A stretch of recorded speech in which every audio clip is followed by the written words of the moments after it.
Alright. Boom. But I do believe I did make an oopsie. So I do believe they have open qualifying. So, Will, we're going to have them all out on a track at once. Yeah, see? They're all going to be out there, so.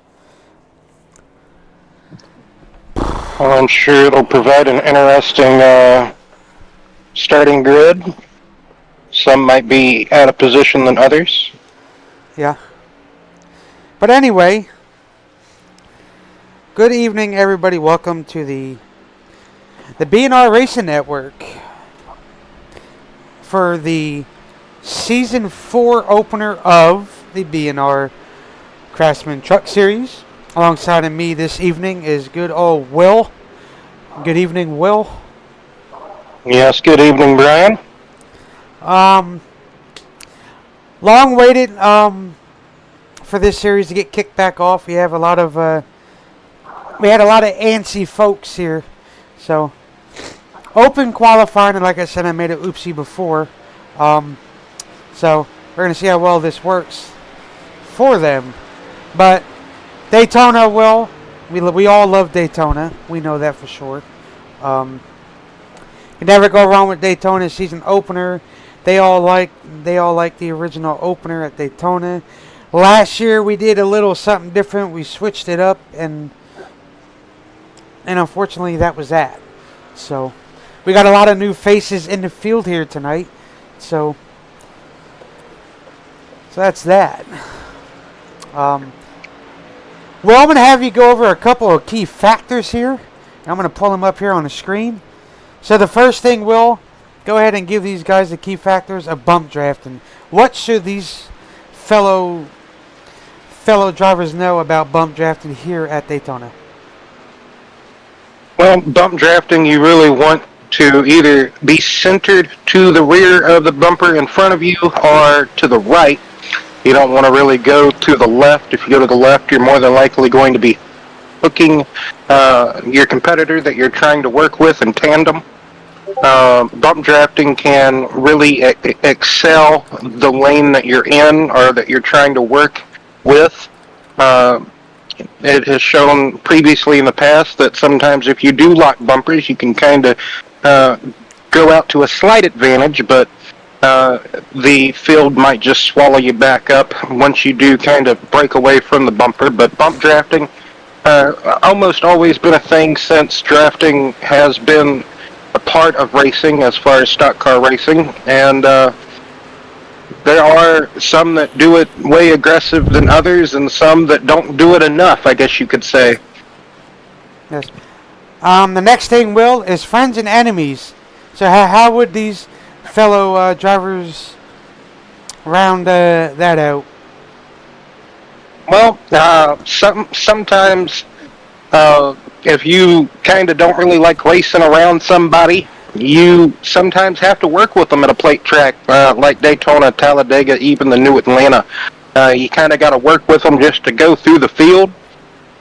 But sometimes you can choose not to work with someone that you don't like to try to hinder their performance or hinder their race, even though they may be particularly well at a place like Daytona.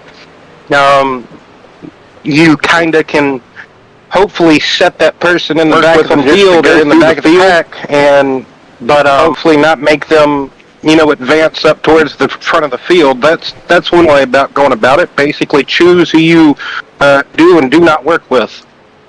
Yes, sir. Next one for you, Will, is patience and when to push. Wow, we still got 40 seconds left. Normally about 15 to 10 laps remaining in a race at Daytona or Talladega is probably normally the best time to go and push. The rest of the time you're just logging laps. You're just logging.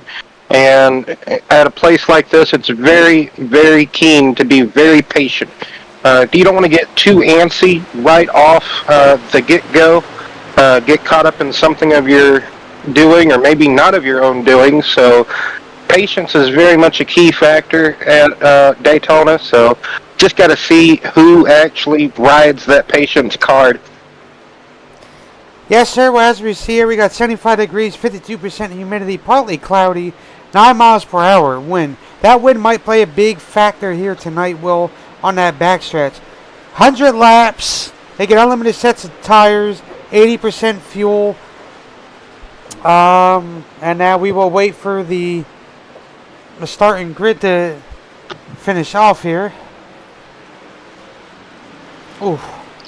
Yes, the wind should be a factor getting into the corners, going through the corners, depending on the trajectory of the wind, and also could give you a slight mile per hour increase as well, depending on the wind, like we said. So, yes, sir, indeed. You see a lot of these guys finishing up, getting their laps done. Like I said, Will, we got quite a few new faces in here, like J.D. O'Brien, Anthony Props. We got Scott Scoggins from our console side of days, Bandit. Lemke's new. That 84, I'm not even going to bother even saying his name.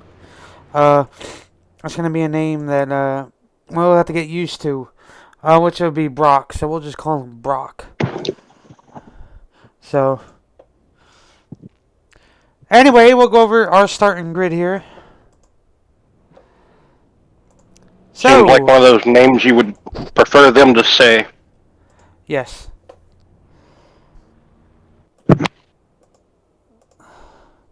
So P1 would be Jaden Sanchez. P2 would be J.D. O'Brien. P3 would be Jacob Delgado. P4 would be Anthony Props. P5 would be Scott Scoggins. P6 would be Andrew Lemke. P7, would be Richard Johns. P8 would be Robert Amaro. P9 would be Josh Small. P10 would be Brock. P11 would be Joe Stipe. P12 would be David Berry. P13 would be Zach Deuscher. P14 would be Jacob Carter. P15 would be Philip Bridgman. P16 would be Matthew Huntsaker. P17 would be Larry McKenzie Jr. P18 would be Kevin Roy. P19 would be Jim. P20 would be Mark. P21 would be Randy Koch. And P22 would be Darrell Wells. P23 would be Kyle Gooden. P24 would be Michael Day. P17 would be Larry. Oh my goodness, my other phone. Anywho, so that rounds out the starting grid. Thank you, Brian, for the good rundown there. And about 22 to 25 laps, maybe 26 laps on a full tank, but 26 probably would be pushing it. Probably might be able to save just enough to maybe push it to that 25 lap mark, but like we said earlier in the show there while we were qualifying, it's about having friends in this race, and you really would need friends if you're going to have green flag pit stops. You don't want to pit here by yourself. You want to at least pit with, one, maybe two, just a slight handful of people to have a decent amount of speed and draft coming back onto the speedway and getting back up to speed. Oh yeah. Well, and I know, and we're gonna talk about this the whole race. Patience, you gotta have it. So these truck boys actually do a full percentage all season. They do full truck race length and everything. Road courses, maybe a lot of them are very iffy about that. So 25 here tonight. Great size field. I love it. But the question is... Pocono, yeah, I'm sorry. Go ahead. Go ahead. I was going to say at Pocono, I think we get 5 or 10 laps more than regular. So, yay, that's great at Pocono. Yes. Sorry, I wasn't trying to... No, you're absolutely fine, Will. We get excited when it's a season opener because there's a lot of new names, a lot of original drivers. Our last year's champion is sitting P13 of Phillip.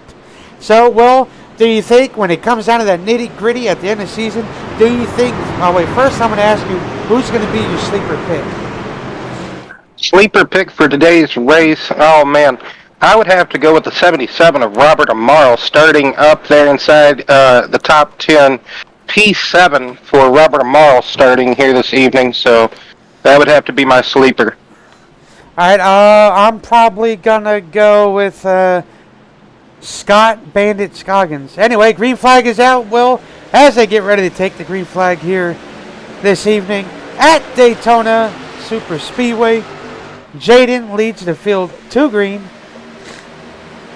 Already good and organized start on that inside lane. Everybody basically bailed immediately on that outside lane, so not too much help or organization in the outside. So let's just see how long those few truckers actually want to stay up there. We got some kind of falling to the rear on the opening lap, which is kind of to be expected. Yes, sir. As you see here, we got 2 7s. Alright, well, that's supposed to be Delgado. It's supposed to be in the 48, but anyway, Delgado the there. Ally. Yes, the Ally one is a 48, supposed to be. Gotcha. The actual 7 is J.D. O'Brien. So that's that. But anyway, lap 2, Will, still doing great. 2 lanes going at the same time. I don't want to jinx anything at this current time, but we're going to try to get you as much action all over the track, even in the back, to the front, to the middle pack, anywhere we see it, we're going to give it to you. You see Zach Deuscher back there, way off pace, but protecting his truck for anything. Will, you see Philip there in that 2 on the outside with the 31, so... So far, Phillips so good. Phillips normally one to try to be somewhat aggressive, but still passive aggressive. He tries to be up front as much as possible during these plate races or the super speedway races. Always has a decent shot normally at the end if he can stay clean. Oh yeah. Well, pit strategy is also going to be key. Can these drivers get slowed down in time to pull off? Make sure they do not get a speeding penalty. That is going to be the key factor here tonight. You know, coming at these high speeds, and I think I can probably get you a little telemetry here like that. Alright, there you go. Telemetry is always nice to have, indeed. That it is. You can see everybody has kind of got back up, and one giant lane formed on the bottom. Everybody's kind of caught back up to one another from how they kind of wanted to space out and start. Like you mentioned, Zach Deuscher, 14 seconds off the pace. Not sure if something happened immediately off the start, or he just lagging back that far to not be involved in anything that could potentially happen early on. It's not really too good to be that far off the pace by yourself, but you never can tell. Always got to be precautious. Oh yeah. But I'm sorry. Go ahead. everybody here, I was just going to say, everybody here kind of stacked up in a way. Can't really make any headway or ground on that bottom lane, so just like we said, lots of patience, a lot of logging laps here this evening at the moment, so. Oh, yeah. And a little bit under the lights too, so everybody loves under the lights. You can never go wrong with that. But, well, you know, and I know, when we start getting down to the nitty-gritty, which is the last 10 laps, you're going to see a lot of issues go on here. Because that's when people start getting very antsy and stuff like that.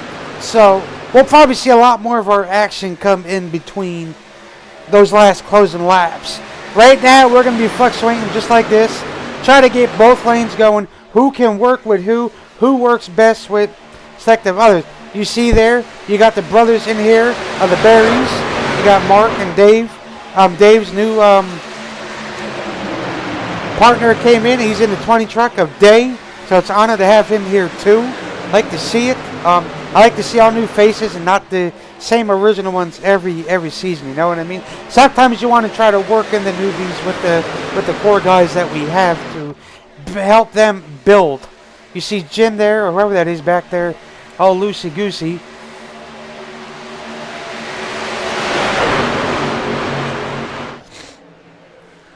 Yeah, that wasn't Jim. That was somebody a couple of trucks behind in that top lane. Not too sure. There's a handful of black trucks this evening, so that's going to be kind of difficult to pick out who is who at the moment. But as far as like from the far, oh, that's Brock. From like the cherry picker cams. So Jaden Sanchez led all of these opening 6 laps, coming to 93 to go, I do believe. 94, 93 to go. Get it correct here in a minute. Oh, Joe! Yeah, Joe Stipe kind of pulling up there. Almost made contact with, who was that in front of him? Anthony Fox. Okay. Yep. No. It was Robert Amaro. Delta. Was that Robert? Yeah. Woo! Boy, they're getting too early for this. Well, it's opening season. This always could be the best races. And these boys are doing the actual full race schedule. So wherever they are is where these boys are going. So this pack is split up. I'm sorry, Will. This pack is split up into two packs at the moment. They'll eventually, it was 3, but now it's back to one big one, and then you got Richard Johns leading that whole second pack back there. So they're playing it safe. So I'm sorry, Will. Go ahead. The mic is yours. The second pack is just some stragglers back there trying to, kind of like the Zach Deuscher plan, just kind of be cautious, just kind of ride it out for a little bit. You 250 miles at a place like Daytona is a decent amount to go. So you don't necessarily have to be mixing it up, dicing it out, but still, the guys up here still in the front part of the field or the front part of the pack, they like to know what their truck is capable of doing. So that's probably why they're still up here, attempt to do so. So closing in on 10 laps logged at the moment. Oh yeah. Once again, Will, double file, 10 laps in. Well, we're not jinxing nothing, so we ain't gonna even say nothing. They're doing great, which is impressive, I would say, because you know how last year turned out. That's for sure. Yeah, but impressive. I think that backpack is starting to pick up some ground. You see a lot of side drafting at its finest starting to come into play, which is still, I still believe, is still too early for it. Don't ruin the pack here. And that's that. Because when you start to side draft, Will, you start to pull the guys up off the bottom lane, and then it can just go bad from there. So. Well, that and also that pesky net code can also rear its ugly head. If you really want to try to advance the best you can, and one of the ways to advance up through the side of that bottom lane is to side draft. Like, we all want to try to get down, try to hug them, try to get close and get on that quarter or that door and try to pull them kind of away, or just get a good enough side draft to where you can advance up towards the front, but at the same time the trucks can get tight, pull up into each other, or just that net code, like we talked about, can rear its ugly head. Oh yeah. If we look at the track map, it seems like if this run here stays green, if they are able to just keep logging laps here, I would almost assume that Zach Deuscher would be in trouble of going a lap down to the race leaders here. I do believe so, but the question is, where is he possibly going to try to get out the way to the best that he can. That's just, he's going to have to choose wisely on when to pull off. Unfortunately, if they catch him in a turn. Something happened to the 7 truck of O'Brien. Yeah, he's got bad storms his way, so he ended up blinking, and he ended up pulling off the track, so he didn't ruin the whole top front pack. So that was a good decision from his end, I would say. It is a good decision, but also unfortunate for O'Brien. It seemed like he was having a good run. We got a truck, looked like Joe Stipe, tagged the start-finish line on that lap. But he is perfectly fine, though, as we roam down the back straightaway here. Oh, yeah. The problem, in my opinion, that a lot of fellas have, a lot of sim racers, so to speak, is when you're in line with a handful of drivers, and sometimes the line can kind of shake back and forth, left to right, and everybody just moves with the line. They don't actually stay in an actual line. I know a lot of that has to do with the draft, the wake of each other, and also, like we talked about, that 9 to 10 mile per hour wind we are also seeing this evening. But sometimes if you can just hold it better straight, it would be a lot better for everyone to follow and everyone to just stay in line. It can just sometimes be that one person that maybe doesn't have the right wheel settings or just doesn't have too many laps logged, I guess you could say, as another way to put it. But looks like they have caught Zach Deutscher. Zach got himself caught in a pickle at the moment. Very sketchy. Yeah, I don't think he was expecting to be a lap down this early, nor at all. I was expecting Zach to kind of be up there with Phil, kind of working with each other, but at the moment he's the only truck 1 lap down, so if a caution was to occur, he would get the lap back if he's not involved in said caution. So, as you see there, Bandit, I'm just going to have to keep calling him Bandit. Bandit jumps in front of Philip Bridgman there to secure the P3. So, at least Philip does have another console fellow colleague to work with. If it ain't you, then JD is now pitting. I do believe he pulled off, and that's probably going to be that. As you hear, a lot of quarter throttle, a lot of lifted and saving as much fuel as possible. Because, well, we're starting to come down to that crunch time of pit stops. When do you pull off? What pack do you come down with? And that's that. As you see there, obviously Jaden is going to be first one to pull off because he's not saving none with being out in the front. So, but remember, a win tonight gets you locked into the playoffs. So that's what all these fellas are getting ready to deal with. Next week we'll just go run down that schedule real quick. Will next week they'll be at Las Vegas. So another great track, I would say. It's a decently challenging mile and a half for some, and others it's quite easy. So have to wait and see what those challenges may bring while we're still racing here at Daytona. Got 2 decently organized filed lines, inside and outside lane. Kind of one's working slightly better than the other at the moment. Bottom lane has I would say, just enough trucks more than the inside lane. And yeah, we had one get right up there to the fence. Yeah. Well, I know he's been a little squirrely, so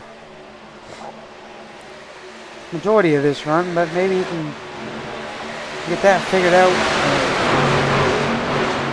he proposed a good question a while ago about when do you want to pit, or when should you make your pit stop.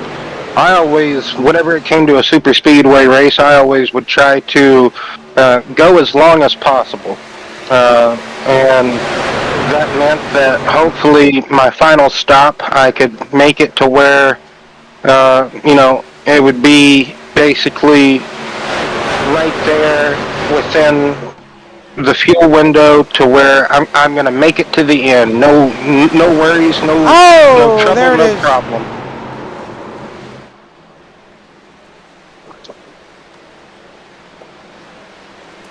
And there is the first caution of the night, Will.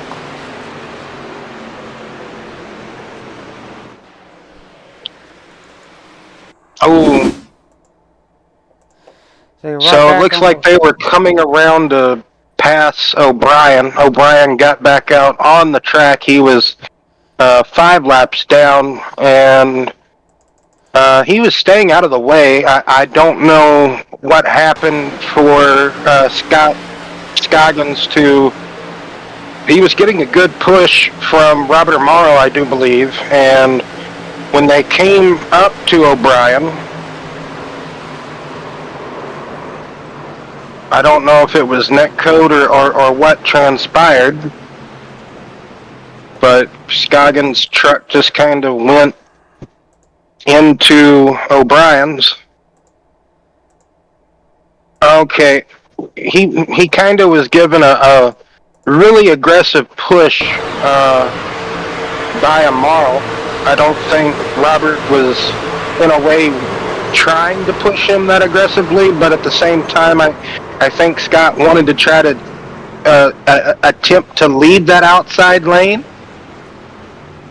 and just a bad timing for that push when they were coming up around O'Brien there, and just unfortunate circumstances, just part of this type of racing at Daytona, Talladega, where you're kind of having to pedal a little bit, and you're having to be cautious of that truck you're putting a lap down. He was doing a good job, O'Brien, staying out of the way, and just bad timing, like I said, by the 77 of Amaro to give that push to Scott there in the 64. Just, I think could be what happened with Scott, was maybe bicycling to make sure he gave room, and then Amaro just came with a full head of steam and just kind of gave him a bad shot, unfortunately. Oh yeah, I like to talk to Scott and ask him what had went down in Mr. Scoggins.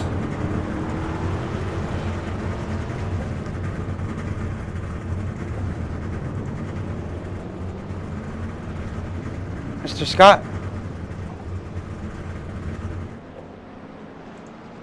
You got a copy? Alright. Alright, he ain't here. We'll go ahead and talk to Robert Amaro.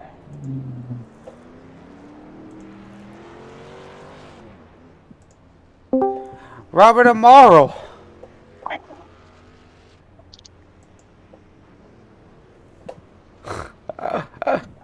Out of these boys. Focused.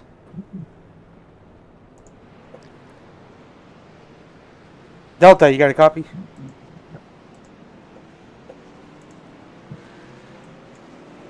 Maybe not. We'll get that back up. But anyway, how about Jaden? Where is Jaden? You too.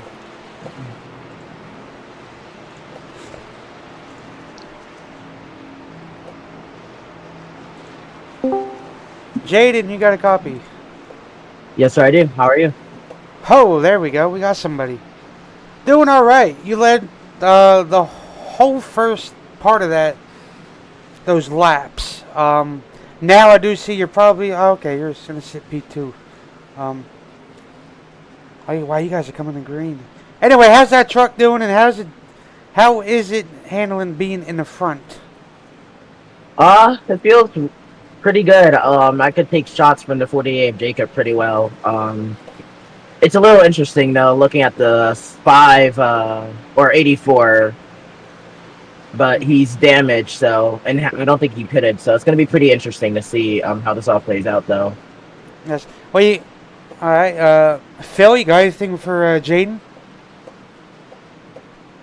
Jaden, what is the confidence or maybe the mentality of trying to stay up here and lead as much as you can, be up front as much as possible? Well, I sure as heck don't want to be in the back where all the drama is, and I'm not going to make any aggressive blocks into the very end because I'm not trying to damage my truck or ruin that fast record I have. So, yeah, I've learned a lot coming here. It's just really just right now I'm just trying to learn everything I can for that last lap move. And happens here, so first things first, I got to get past this restart zone and not get a black flag. So, Well, best of luck to you, Jaden. Yes, sir. thank you guys, and have fun in the booth. Thank you. All right, there you go. I know he was blinking a little bit. We're have to keep a close eye on him. That does seem like a connection issue at the current time. As you see, Zach Deuscher and Wells are still in the pit. Wonder what happened with them. Anyway, the pace truck pulls off.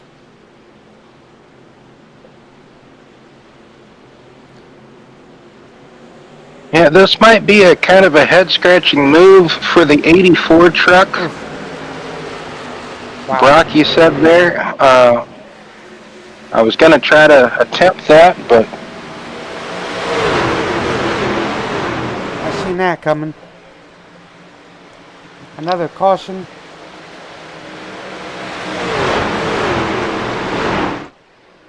So if anything, that did protect Zach and them from when they pitted.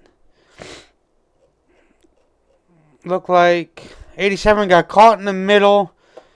He was trying to get down. He couldn't get down. He tried to get up top. Couldn't get up top. This wasn't cleared by the one. And that's that. Oof. Very unfortunate for the 20. A little nose damage, but he should be alright. So, mistakes have happened early on, that is for sure. It is going to happen. So, well, second caution. yeah, you really want to limit those mistakes as much as possible and try not to make them, that's for sure. And it seemed like it might have been a mistake for the 84 to stay out there, and he just couldn't find that hole. Once he did, it got plugged up really fast, and he thought he was clear and was not. From the looks of things that we saw there, so. Oh, yeah. This most certainly, though, should help the trucks that were kind of leaving pit road, getting back up to speed there, and everybody that wasn't, I guess you could say, caught up to the field when they did take that green flag. So, in a way, almost a waved off restart, but it did happen, so.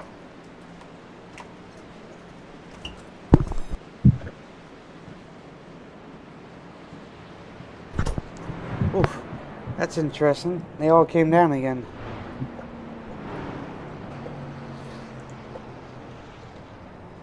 Well, I mean, I guess. Well, all but two.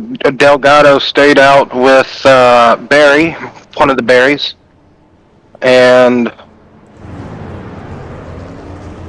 looks like McKenzie as well stayed out. Yeah, oh, Larry. And then the 64 of Scott. And Robert Amaro is going to stay out as well. So 5 truckers chose not to pit. Kind of a smart move. Oh, and we got Josh Smalls as well, chose not to pit. So that's 6 in total that we have got not come down pit road. Maybe a couple more as well as things kind of finish here on this set of caution pit stops yet again. Yes, sir. I'll talk to Mark. Mark, you got a copy?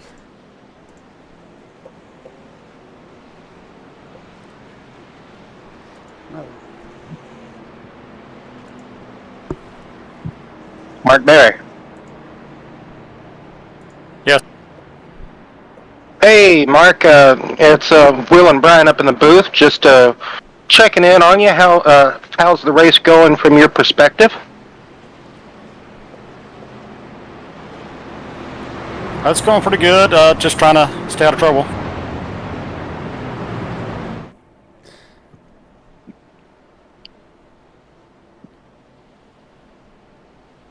Understand You, that? no, I was going to say, Brian, you chose to stay out here, not to come back down and top off like some of the fellow competitors did.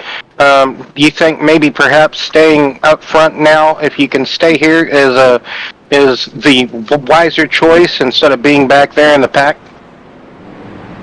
Yeah, I think if you stay up front, I think it's better right now, and then there might be a caution a little bit later. All right, Mark. Well, best of luck to you. Hopefully you can go get them. Thank you. No problem. It's like everybody's scared, like we're gonna give them that curse. Yes, we're just going to interrogate them in a dimly lit room, that's all. So, we've got a mixture here of comers and goers, I guess you could say. You got Delgado, who's basically been up here from the start of the race. He was pushing the pole sitter and race leader for the majority of the opening stint, Jaden Sanchez. This puts Jaden back there in kind of the back of the pack, I guess you could say, or maybe middle of the pack. He is, there is Jaden. Jaden is P20. All the way down in 20th. So, man, that's going to be a lot of ground for Jaden to recover. So, I would almost say, yeah, smart move to come down, top off, maybe put on another set of tires. I do believe unlimited sets of tires here. So, kind of free game anytime. But, you know, it's Daytona. Tires don't really mean a whole lot of anything here. More so fuel, just got to have that fuel. So we're going to have, if it can stay green, you got a mixture, I want to say 7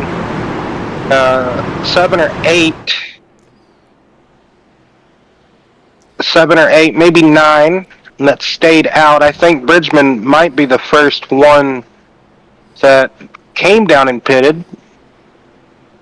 I think so. So Race truck is off. Green flag, green flag, green flag.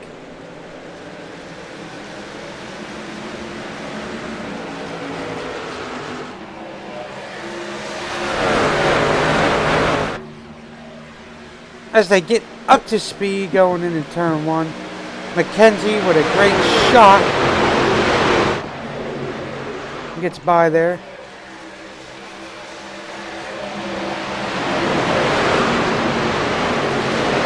Working with Delgado, we got Barry in the bottom lane there.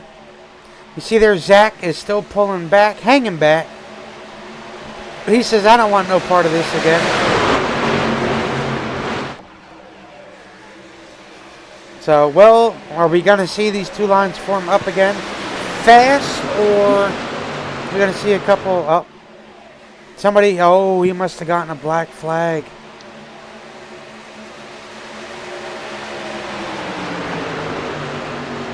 Quite a few of them, I seem, huh?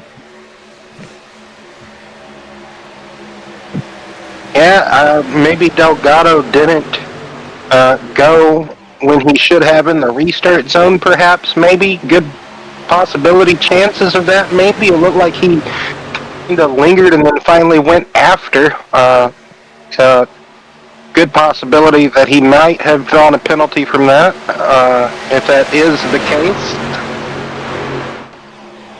Looks like he might have had somebody pitting with him. I believe it was Zach Deutscher all the way back there, so not sure why Zach would come down. Maybe just to have a drafting partner, perhaps Delgado and Deutscher.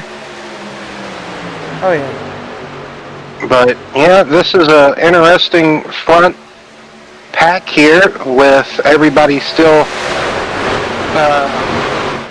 good side by side. I would say both lanes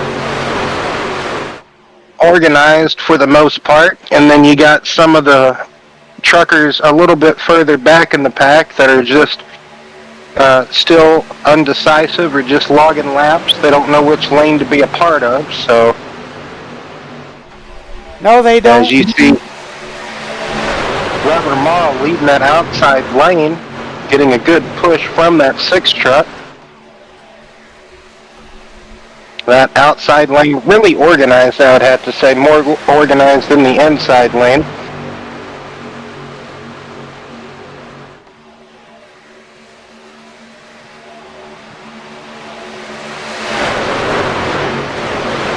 Kind of like what we talked about earlier about all that jockeying back and forth. You don't really want to do that necessarily too much, or you might find some separation in your lane, or that lane that you're battling with may get some car links on you.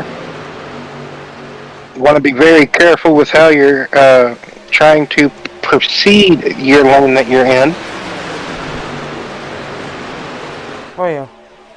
You see as they start stacking up on the outside, you got Richard Johns there in the 51. Jaden Sanchez in the 8.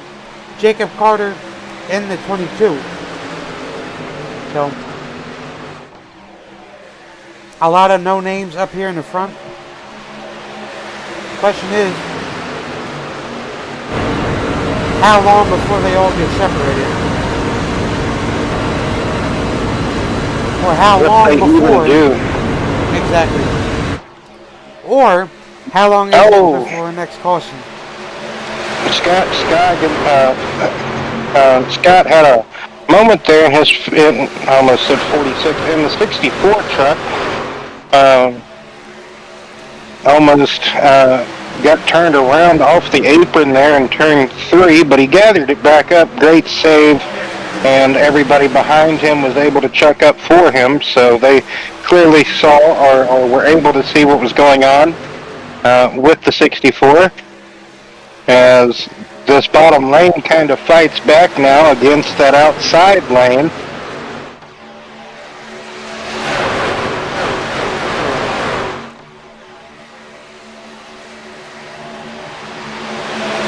As you see there, that was nice of Kevin Roy to go back there and pick up Kyle Gooden.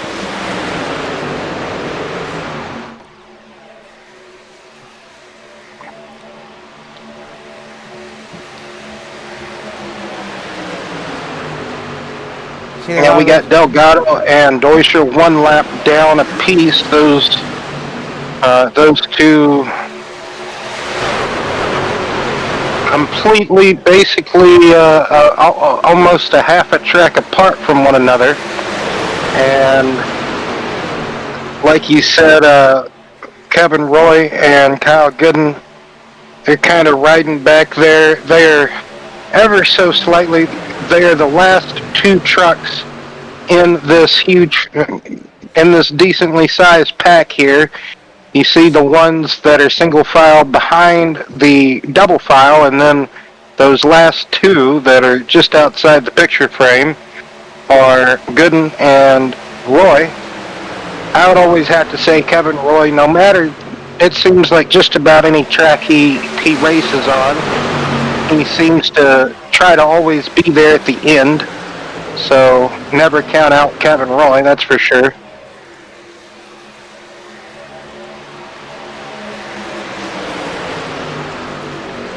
The lead keeps being swapped back and forth between Joe Stipe and Robert Mall at the moment, as Robert Mall trying to get down onto the bottom. Oh, we got some trouble going on.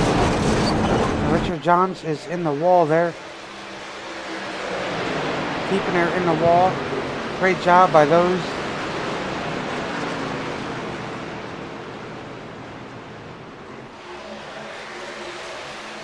They are going to come down to pit and fix whatever they get. So that kind of deteriorates that outside lane there at the moment of time. Unfortunately, their top 5 is going to run short a little bit here tonight. Unless magically they have a different strategy that they're going to play out and go about it that way. Not sure if Richard was given a bad push, or maybe there might have been a 3-wide incident that could have happened, that could have spawned some touching that led to Richard getting sent into the wall like that. As they are just getting very aggressive up here, battling for this lead. As Jacob Carter now goes to the lead, being pushed by the 6. I tell you, if I am able to study and look through this race, if I'm up in the front of this field, I would definitely want that 6 truck pushing me, because he has seemed to be a good pusher early on in this race. He's just been able to push people up to the lead up front, and unfortunately they didn't drop low in front of that bottom lane. They kind of stayed up top, so that bottom lane got a run and back by them. Joe Stipe being pushed by Jim Coleman'sberger there in the 11 truck.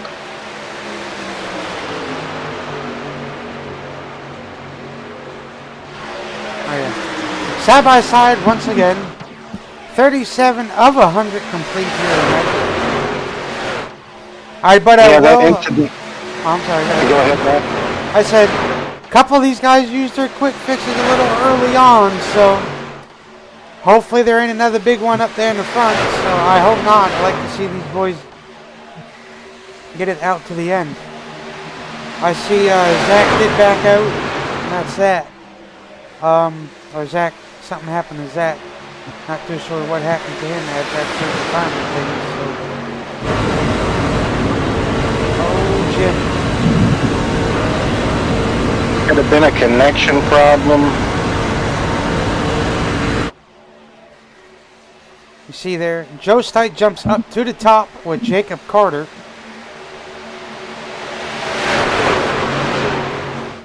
As Jim had to check up a little bit there, he didn't want to completely run over the 6 of Anthony Props. So now Jim will get back to the rear end of that 6, but I don't know if they're clear. Now they're clear. So you saw Joe Stipe and Jacob Carter get clear of that 6 to jump in front of Jim Coleman'sberger and Anthony Props. They are going to use both lanes to the best that they can, but you see the 8 is to the back of that 64. Gonna help him try to get to the lead, but not too sure if he can get it this time. Probably might have to wait till next time to get that done, Will. I was going to say that incident that kind of broke up the field a little bit has kind of... The field has kind of brought themselves in a way back together for the most part. And going to see here if they're going to get back double filed up, or if they're just going to kind of stay cordial at the moment.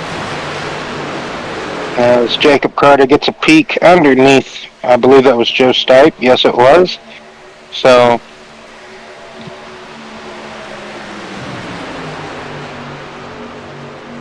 very good, like we mentioned earlier, of everybody to avoid Richard Johns. Very unfortunate for Richard for his good run at the moment to unravel like it did. He was holding a pretty wheel, I thought, for the most part up here. So hopefully he could get a caution and maybe getting back on the lead lap if he can. Or when they all pit, he can just stay out, because him and Josh Yeah, come he down. can stay out a little bit longer, yeah. Good point. They came down and got some fuel, but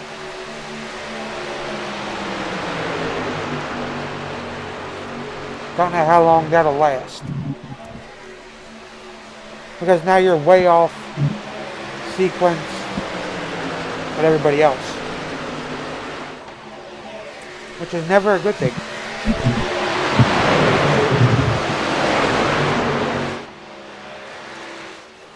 No, it's never really a good thing to be a country mile off of the regular lead lappers of their pit sequence, or even too far off of your fellow competitors. That's for sure. You kind of want to be at least within a few laps of everybody, but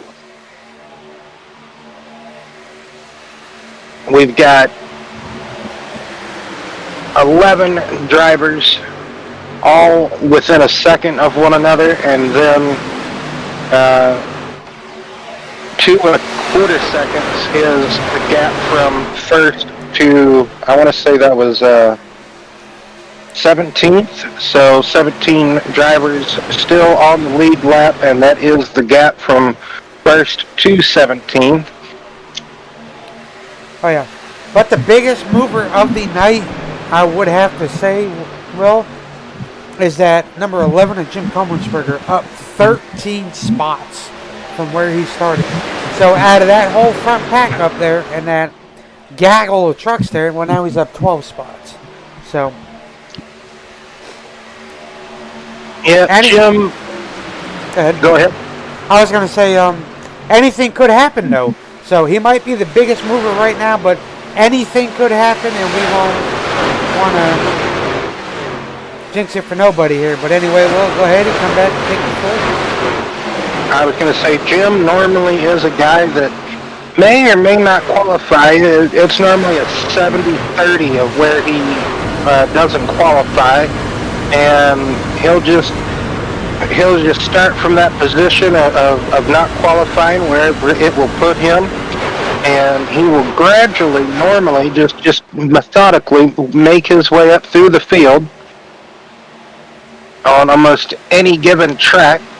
He really tries to be a good hard charger, I would have to think. Anytime I've seen Jim race, he always seems to charge his way up through the field. As you saw there, Will, Delgado did get loose there. Nobody was letting him up. So that was getting a little iffy to where he was going to start using his door. But then they all moved up and said, all right, come on, Delgado, you can get back in. Look at that gaggle of trucks behind that 45. Wells there, fixing to go another lap down here tonight. Very unfortunate for Wells there. Pacing his laps. Hey, he's hoping for another big one. He can maybe squeak out a top 10 if the big one happens. There you see him pulling off. Let these boys go.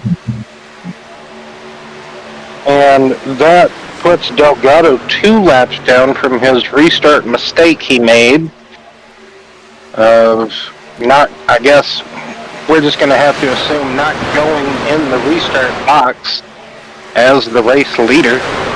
That's the only thing really that we can kind of assume. Yeah. Oof. Boy, that gaggle behind Richard looks rough. Rough. I don't know where I would want to be yet, to be honest with you.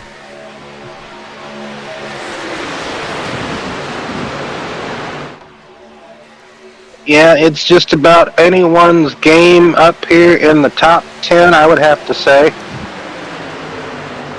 If you were at least within the top 8, I would say you still have a pretty good, decent shot at it, staying up here within reason of the leaders. Oh, yeah. Even like we said, the top 10, 11, 12, they're all within that lead draft, and they, all have a viable shot or chance at least. If you're on the lead lap, you have a very big chance at having a good enough finish. I really like Philip Bridgman's number 2 font. Really looks Rusty Wallace-ish with Old Days. Oh! Woo! Man! Another truck got high up into the wall there. Delgado almost. Woo.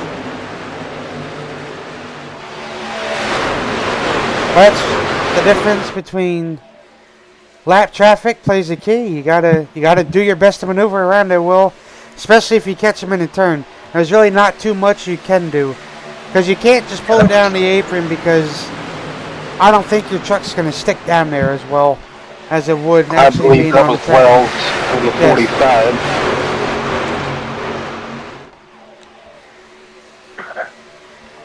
As we fixing to go 3 wide in the back there with Richard. No, they're not. They checked up. So Delgado lost 17 spots. Oh! Huge crash up front. Oh, man. Oh! So it does not pay to be the leader of this race, nor be in the middle nor the rear of this field, as it normally happens. Wrecks at super speedways happen from any place on the grid, and they kept just piling into one another towards the rear of the field. It's not safe at all, no matter how much you try to play it out to be. Looked like maybe Scott was just leaning on Joe Stipe's door a bit too much. Maybe Joe got up off of the bottom lane ever so slightly, and those two trucks came together, and that was the net result of what we saw. As we come back here and do our best to take a look at what had happened here. You see Jaden going to be push to Scott in that 64 machine. Got Jaden trying to make headway on that outside, and Scott comes down the side draft. Joe comes up ever so slightly, and just a meeting of the minds there. The normal, almost a normal racing deal at Daytona or Talladega, where you're going to come down the side draft, and then that truck or car that you're going to side draft is just gradually going to come up ever so slightly. Oh, as Josh couldn't get slowed down enough and end up T-boning Joe, and unfortunately that does that. Very unfortunate for Joe. Was having a great run, and unfortunately that comes to that might come to a brief end for him, but I hope not, because I like to see him get out there and pick up where he hopefully can pick off. Now, as you see here, Richard will get the lucky dog. Unfortunately for Josh, unfortunately he falls short a bit, so. Another good run as well for Robert Amaro, possibly coming to an end as well, as he was one of the trucks that kind of got sideswiped as the 64 came back down across the track. And some of these competitors, some of these drivers have already used their one quick fix, so a lot of time will be spent in the pits by some of these competitors here.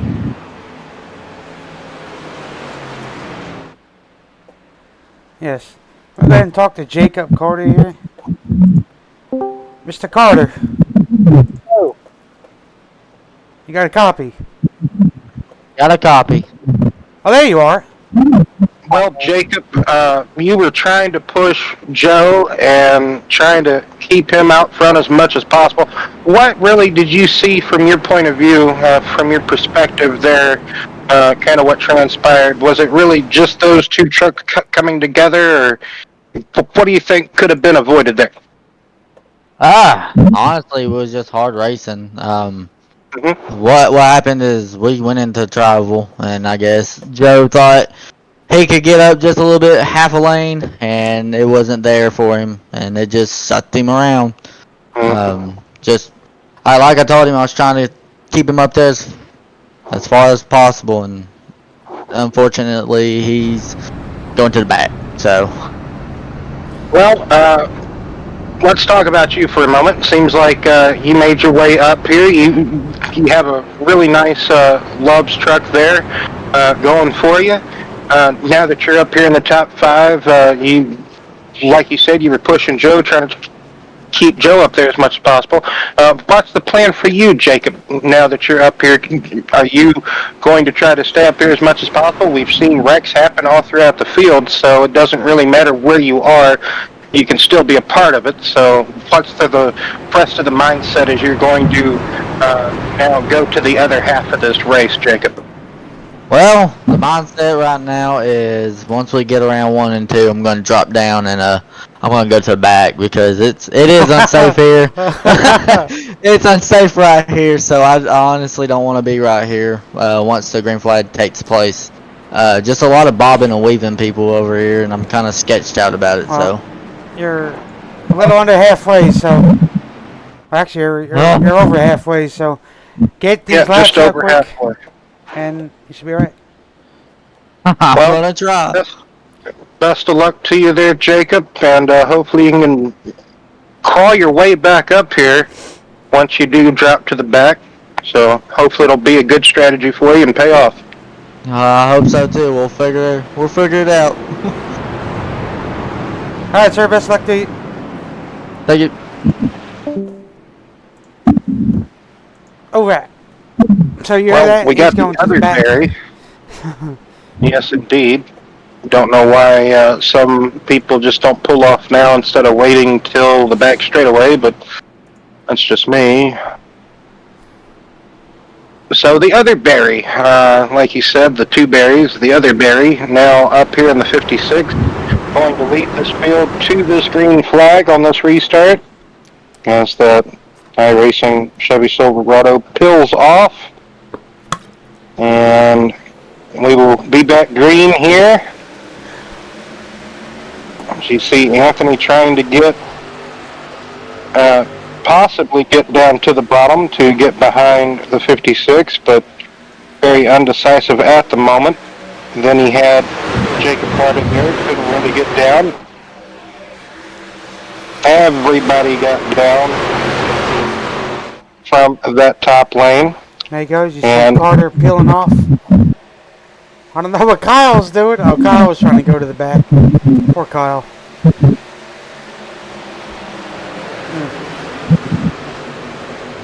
The question is, Will, where do you want to be? Well, regardless, I think I would still want to be in the front. Regardless what may happen or transpire, you still want to try to be up in the front as much as possible. So You see Joe Stipe now pitting. Affixed to whatever remaining damage that he's got. Very unfortunate for Joe. Very unfortunate for him. really good run that just unfortunately just fell apart there for him. Probably just has a tad bit more damage than he wants or than he needs, and yeah. But still, nevertheless, just past halfway here, like we were talking about with Jacob, just past halfway in this opening BNR Truck Series race for the season. As you see Barry peeling off, he now has to pit for some fuel. He probably wasn't paying attention about that either. Or was staying out long enough to, well, it still really wouldn't make a difference, really, to be honest with you. So, well, I'm going to say, well, maybe lap there's Jaden in the 5. Oh. Very unfortunate for those two. Randy and Jaden. Unfortunately, they were off track, and that will not bring out the yellow. These guys know only iRacing cautions only, and that's that. But anyway, back up to the front wheel. We'll go back and see what happened there. eventually a little bit later. Jim Coleman'sberger, by the way, leading. Yes, Jim Coleman'sberger leading this race at the moment as some competitors kind of trying to get back into position. Some really checking up there to where they wasn't a part of that melee between Randy and the pole sitter of Jaden Sanchez. So, Oh yeah, actually, maybe we can go back real quick and take a look and see what had happened. I don't want to miss the action that is happening here, but I think we just might have to for a moment. So get you guys caught up to see what had happened as we come by real quick and try to take the best look that we can here, Will, and see what happened. So check up on the outside. Oh! and there was a checkup on the outside, and looks like maybe Delgado did not get the memo nor the signal, or he probably didn't see what was happening in front of him, and kind of gave the 31 a shot, which gave the 8 a shot, which Jaden wasn't prepared for it, and just sitting directly across the track into Randy's way. And those two, I think Jaden came down, got some repairs, or brought it in the pits, and I think Randy got back up to speed potentially by himself. Robert Amaro doing some evasive maneuvering to try to not be a part of that, as everybody's, for the most part, that's on the lead lap has caught back up, and now 2 lanes of traffic here for the most part. Got a left lane and the top lane, that right lane, so. Oh yeah. Well, I don't know. That's why you're going to get your lap down cars to play a factor in all this, and that's unfortunately what had happened. So fortunately for them, those were the lead lap cars, and a lap down car. Yes, I gave them a bump, bro, and unfortunately that went down. There's nothing you can do about that, Will, on a super speedway. Unfortunately. Oh, there's that. Good save by those boys. Very good save. That could have been ugly really fast. Yes, another big checkup moment for sure. Looks like the 45 of Wells. That's another lap down vehicle. I think maybe Carter and Mark Berry might have got together somehow or another and transpired all of that blowing up, checking up, lifting, and just dodginess, I guess you could say, trying to avoid one another. Yes, sir, indeed.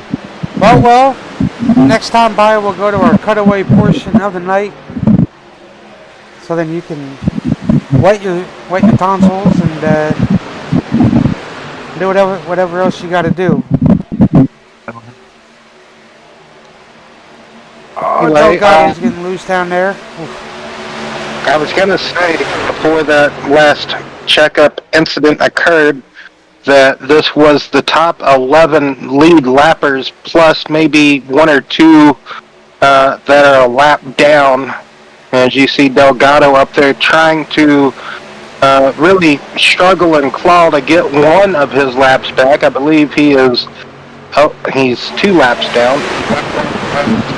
Another must have got a wave by earlier, and we didn't know it. Oh man, Randy. We're fixing to go to our side-by-side portion of the night real quick, Will. Wait your tonsils, and we'll be right back with the action.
give you a little sound of the cars, the trucks coming by under the Crank It Up section of the night.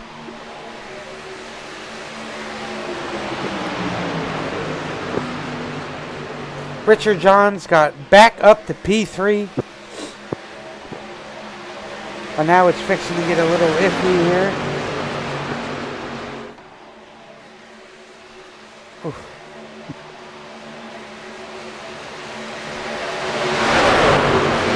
See Philip Bridgman shoving the back of that 00 into the 51. Trying damn best to do it. Oh, and slide up, which caused them to all stack up there.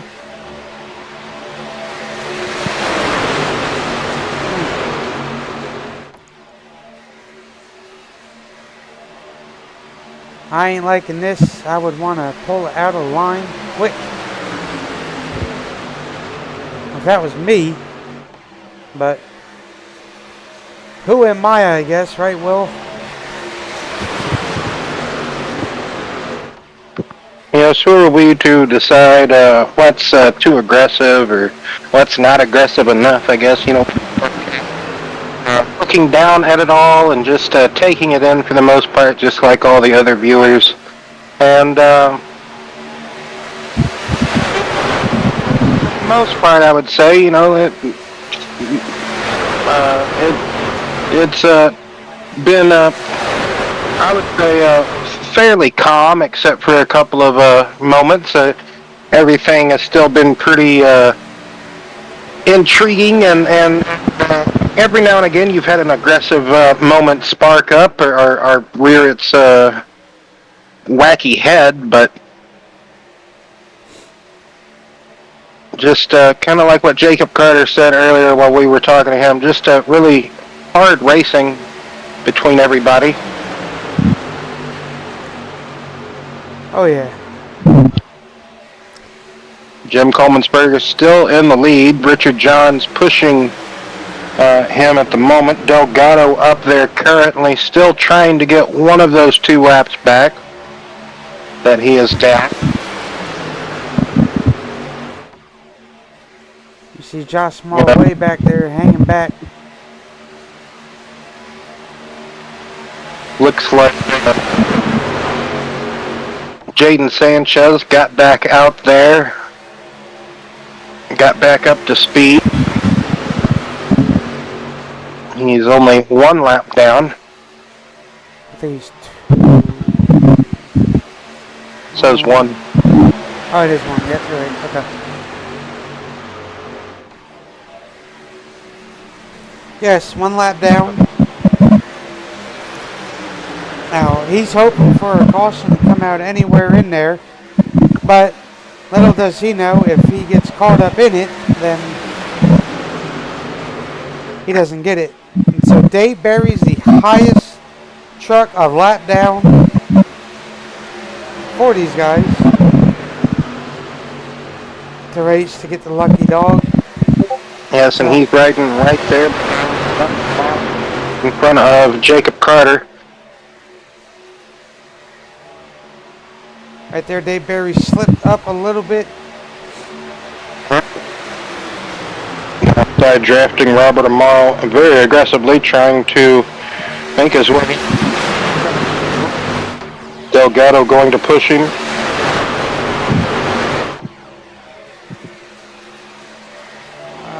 Easy with that side draft. Whew. Robert Amaro trying to stick to the back of that 51.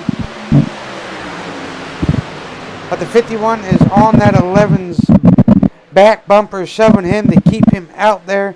But he's protecting all his fuel that he has, staying behind the 11. Oh, as you see, they get squirrely back there.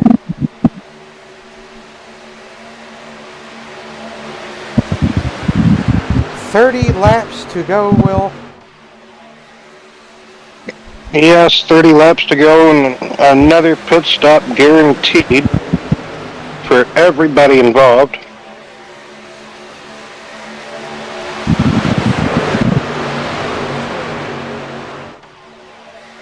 As they come down the backstretch.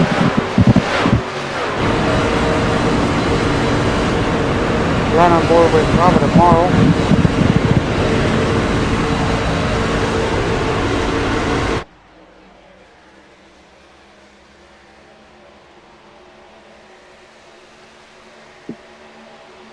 Richard So Johns you can beat see I'm sorry, go ahead. Dave Barry has actually gotten back on the lead lap by aggressively working his way up to the front of the and got in front of the race leader Jim Coleman'sberger. So now Colorado gets one of his laps back, so he's now just one lap down. So now both of those drivers are extremely praying for a caution as Delgado to take over the race lead for a mere moment, as the lead is intensifying right behind those two competitors, the 7, what should be the 48 and the 53 machine. I believe that's the 53, right, that Barry's in there, or is that 56? 56 machine. My apologies, 56 machine. New season, new numbers, new names. Don't really want to say faces because we don't necessarily get to see the faces, so that's okay. Anyway, we've seen a couple of them last year at Charlotte, so we know who's who behind the wheel of what. Yeah, for the most part. But mainly new names. Yes. As McKenzie trying to hold strong there, he's got Philip Bridgman.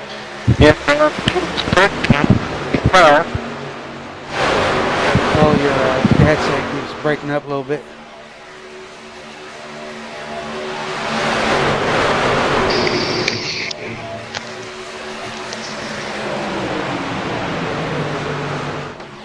Is that better? There you go. We got you loud and clear.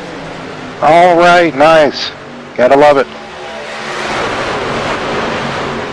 But as you see there, Jaden Sanchez on the outside with Lemke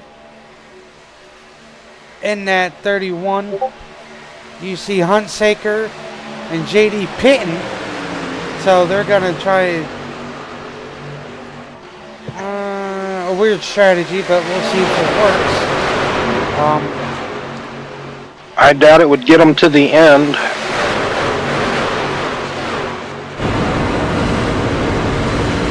But they are almost, O'Brien is completely out of this race as far as contention for the win.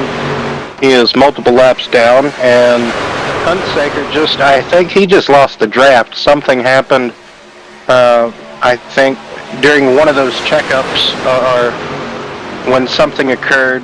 I think that might have been when he lost the draft, when he was just riding by himself for the longest time. But, yeah, it's kind of looking crazy up here with the two, I guess you could say, two lap-down trucks leading the field. You got McKenzie up there trying to hang tough on that outside to get further up. He wants to be more in control of this lead than what he is now, but very difficult to do when you can't necessarily get down or maybe get where you want to get. Now, whenever it comes to pitting, in a couple of laps, I would only assume that the lead lappers up here in the front of the pack would have to pit maybe lap 77 to 78. Yeah, somewhere there. Actually, I might have a...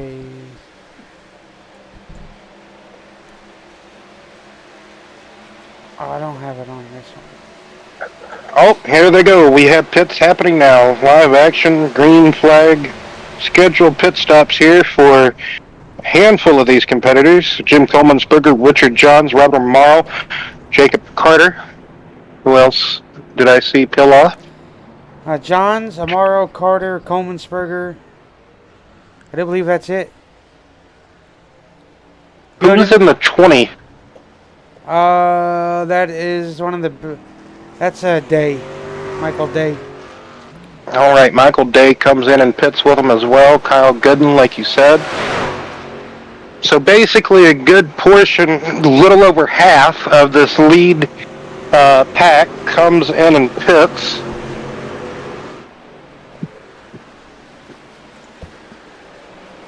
And here comes the second half of the...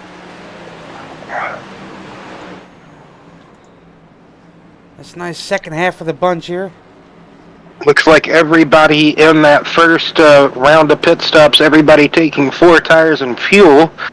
Don't really see anybody just taking fuel or right sides in that first go around, but maybe some in this second group might take no tires and just fuel, or maybe rights and fuel. Might see some gambling takers here on this second group. I was about to say I didn't even see the 2 truck go up in the air, but 2 truck does going to take at least 2 tires, maybe 4. Oh, I think Bridgman takes 2 tires and gas.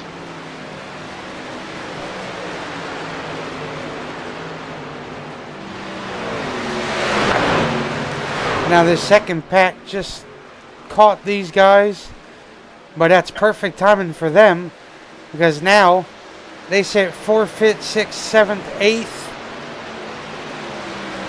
9th, all right there. So closing in, these guys are going to have a full head of steam here.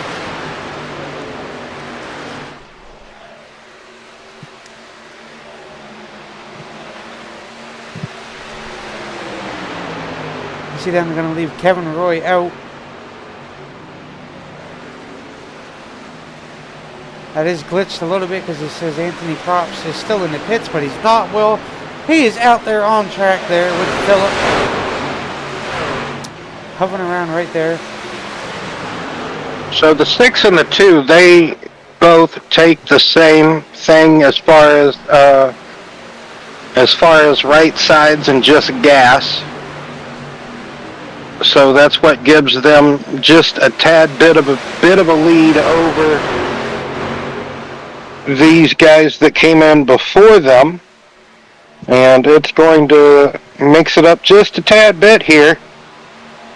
Philip Bridgman tries to fight with that tow that he got off of the Jaden Sanchez machine, but not enough, as the 6 went up the track to collect the 51, 11, and 77.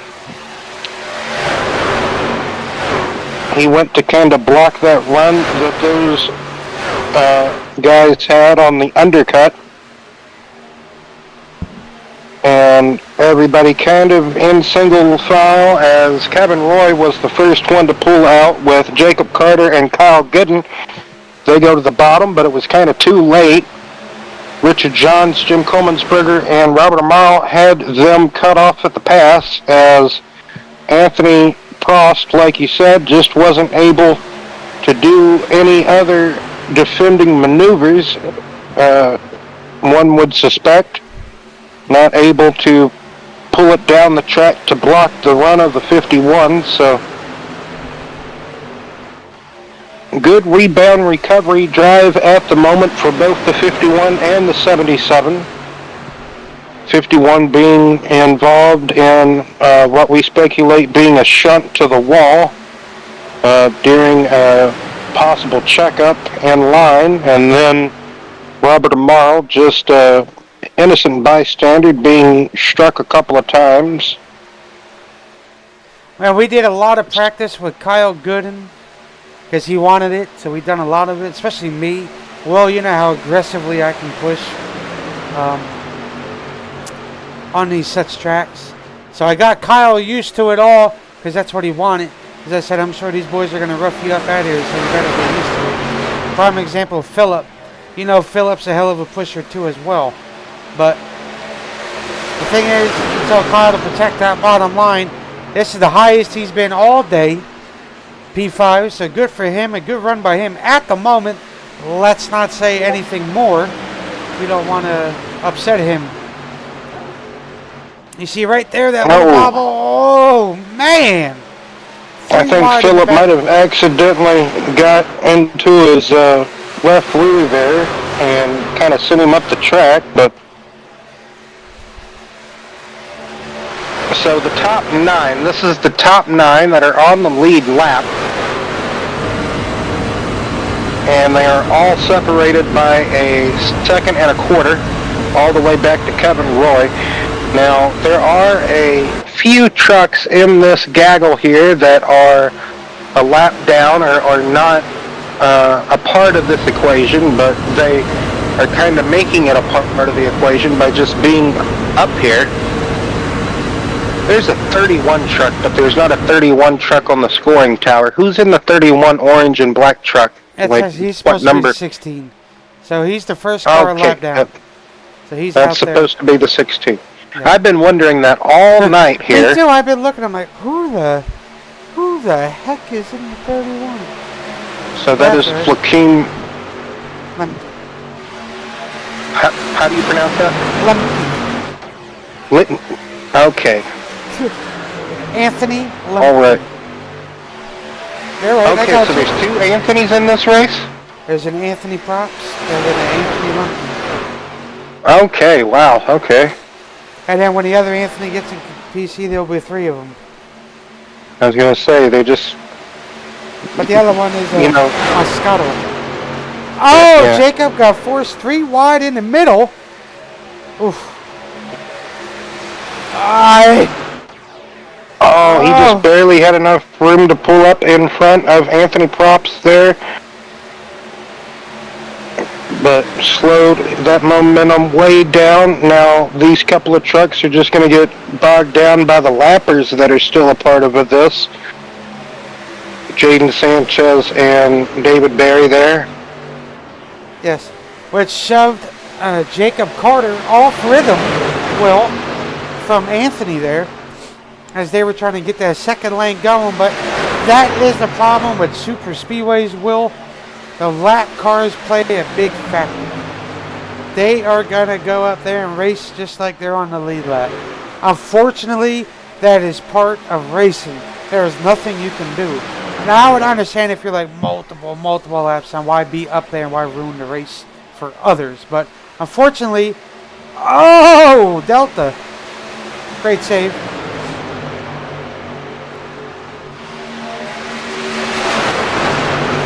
$16 to go here tonight. Very long race for them. They wanted it, so they got it. So otherwise, if we didn't have those couple of cautions, I think they would have been all right. They would have gotten down at a average time, but that's right. Oh, there's that bobble. There's that bobble. Cannot push the pusher pushing. There you go. Yeah, you don't necessarily want to do that, that's for sure. You'd really make one of those trucks upset in front of you. And that is the result of that. We see Jacob now losing some ground because of that. He's all Jim right. Coleman'sberger. Oh, I'm sorry, go ahead. I was going to say Jim Coleman'sberger giving some good pushes when needed to Richard Johns. All those two got to do is protect both lanes of the track to the best that they can. So these boys did 250 miles here tonight. Thursday night, Will, they have another round of Daytona. Saturday, these boys have another round of Daytona. Sunday, well, we're back over here in the tower. And same thing Thursday. Back at Daytona, same amount of laps.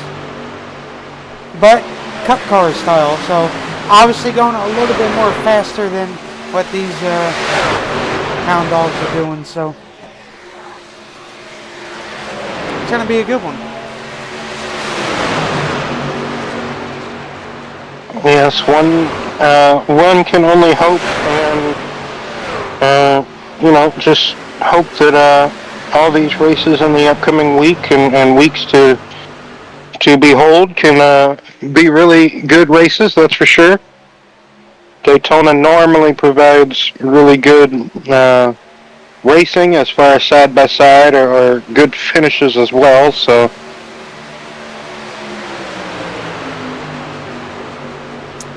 Well, At now the this moment, is where it though, gets. Oh yeah. Go ahead. I was going to say, at the moment, though, we got some lappery about to happen again, and oh, it's getting really tight, really, really tight. You see And that? it seems like On they that made bottom. it by. Yep. I was gonna say that bottom lane gave that middle lane enough room to not take out those lap guys, but now it's getting squirrely right there. Good save by Kyle Gooden. Yes, Gooden had a huge moment there. Got really tight. Almost got the two of Philip Bridgman. Almost got him and spun him around, but he was able to gather it up. Jacob Carter gave him enough room as well to gather it up, and they gathered it up and kept on digging, keeping it straight. And in a way, if it's me, I just want the lap trucks to just kind of fall to the back. Just let the lead lappers settle it. You know, if you're a lap down, just go to the rear of this pack. Doesn't mean you gotta drop all the way to the back, because you know the back is kind of so far away. But you know, just go to the back of this pack, this front pack here, and let the lead lappers settle it amongst themselves in this closing, 11 laps here.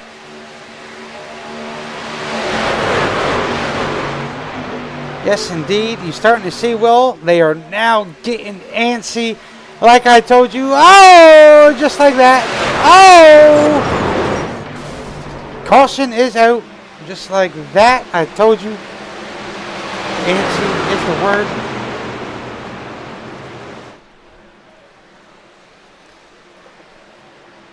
Kevin Roy. I wonder if Kevin Roy got to that. I told you.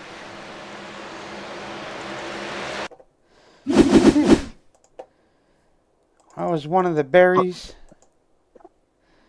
Once Looks again, like Scott Scoggins might have made it 3 wide and ricocheted off of the wannabe 31, which is the 16 here this evening on the scoring pylon, and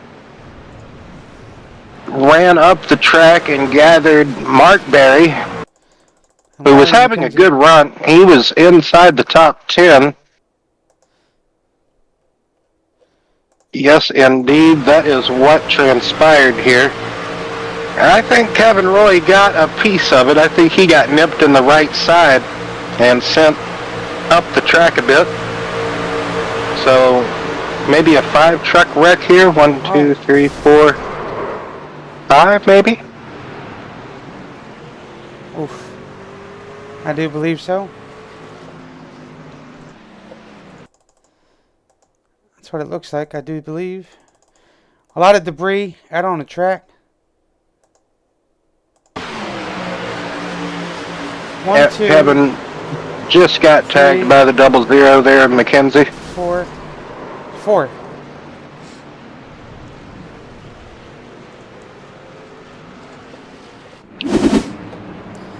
Oof, that 10 to go. I like to currently talk to Mr. Richard Johns here. Mr. Johns. Yes, sir. Well, you rebounded after that contact with the wall earlier on. It was a shit show, and a half behind you. Majority of this run here. How do you feel at the moment? I noticed Jim's back there with you. We'll talk with him in a bit too. I'm feeling pretty good.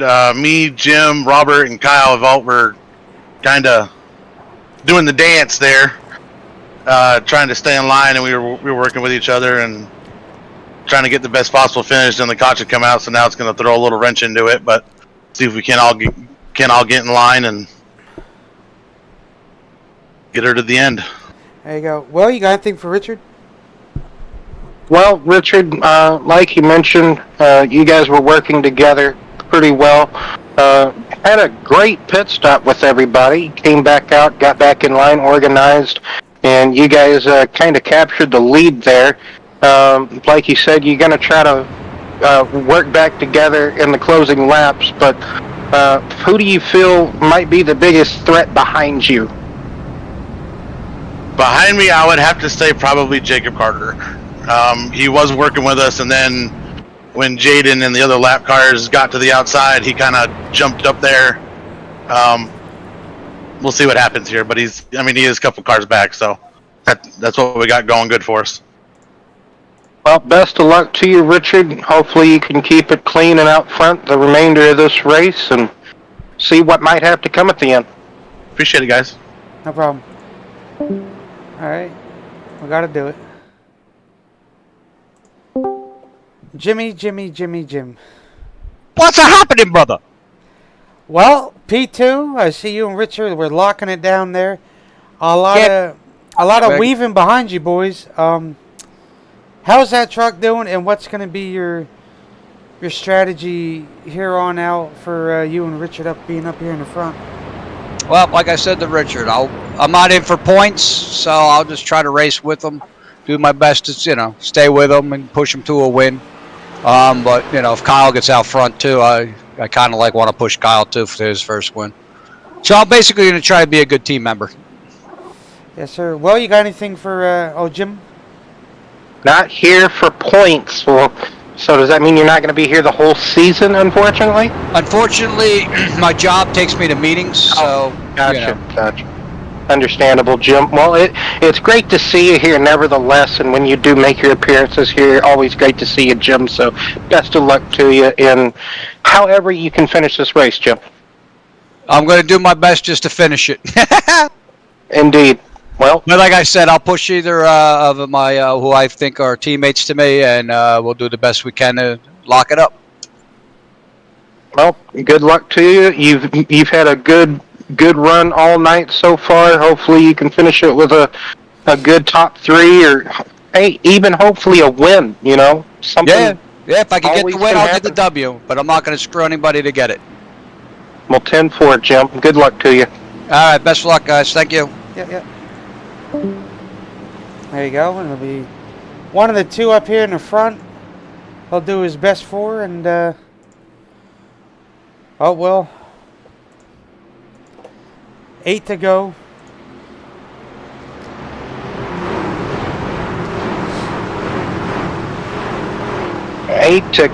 And we got 10 truckers on the lead lap. 11. My apologies. We got 11, but Jaden would have to come all the way up through the field of all these truckers that he is set back there. But here we go. Chevy Silverado off the track, and Richard Johns gets the green flag. 7 laps to go here at Daytona, the season opener for the BNR Truck Series. As Jacob Carter gives a good shot to Kyle Gooden around the outside of both Coleman'sberger and Johns. Coleman'sberger now latched onto the back of Richard Johns as Robert Amaro has help from the 2 truck of Philip Bridgman.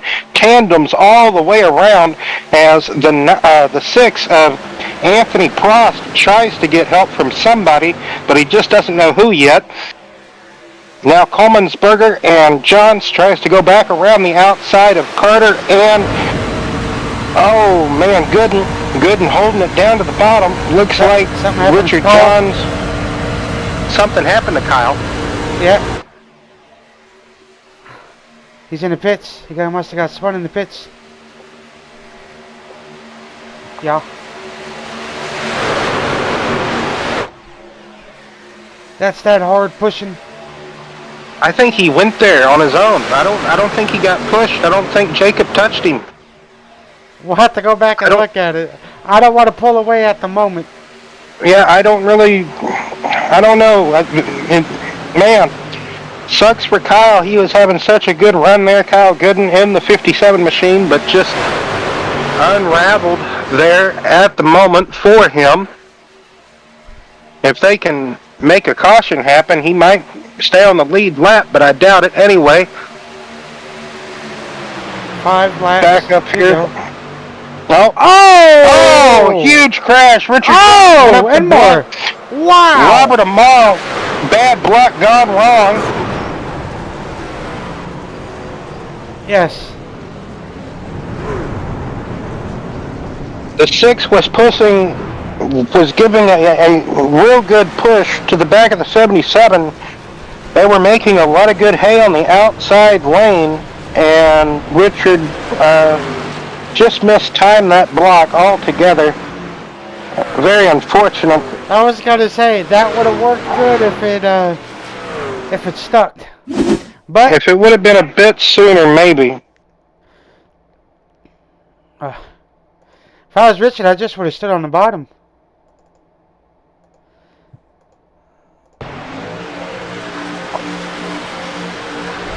He would have had to have made that block like before the trial, I feel, or at least right in the middle, because they were there on exit, and a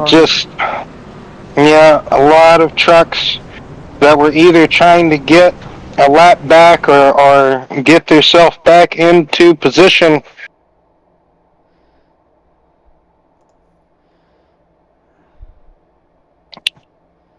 This really only leaves about maybe 4 or 5 trucks, Brian. Really, maybe 5 or 6. Because we see maybe Jaden got by, or no, he didn't.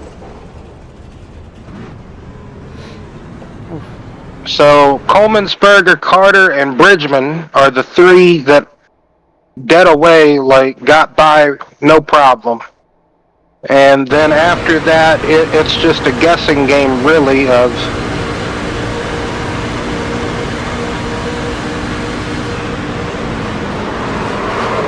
but Kevin, yeah, that Kevin got hit in the rear. Oh, there's quite a few. Oh, a lot of debris.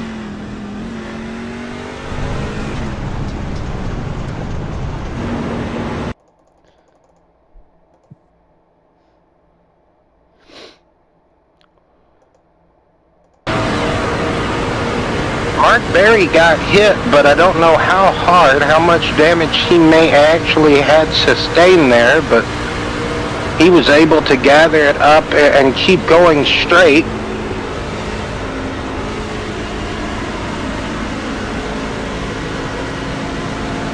Gonna have a good view here.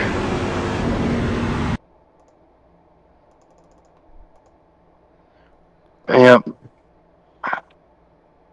In a way, just a product of the type of racing. You think, okay, well, how can I defend best? And sometimes that is trying to block the lane with the run or the momentum coming towards you. And sometimes, that this is just that result of just bad block of just a bad block being thrown by race leader Richard Johns at the moment, or was the race leader. So this is what happened. And just to Kyle. You got a little loose. Oh no, I think he had a pit.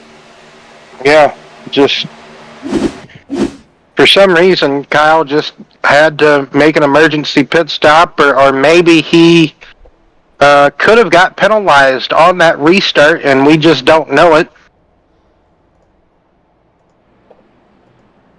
Another assumption there, maybe penalized on the restart, perhaps. Yeah, we only have 7 trucks on the lead lap. Robert Amaro last on the lead lap. So Colemansberger, Carter, Bridgman, Berry, Prost. I believe that's how we're going to pronounce Anthony's last name. Michael Day, like you said, in that 20 truck, he's tried to keep it clean and out of harm's way, but he's just been gathered up in some stuff. And then Robert Amaro, the one I said to keep an eye on at the top of the show. Just Robert's been caught up in some stuff as well, so hopefully let's see if he still has the truck capable of winning this race? Well, we're going to find out, I suppose.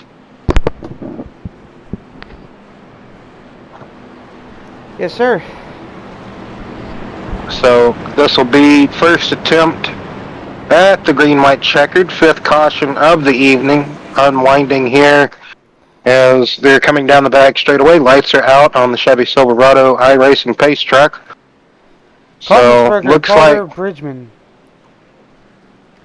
That's very unfortunate for Kyle. Kyle was having a great run. So it looks like might have 9 trucks on the lead lap when it's all said and done, maybe 10, as Kevin Roy, Richard Johns are going to get caught up here to the field.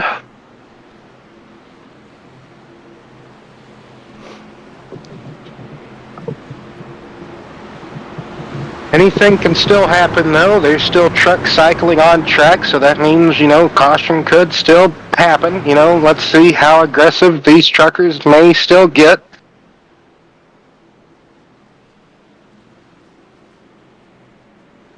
Yeah, they gotta let Kevin Roy in there. There you go.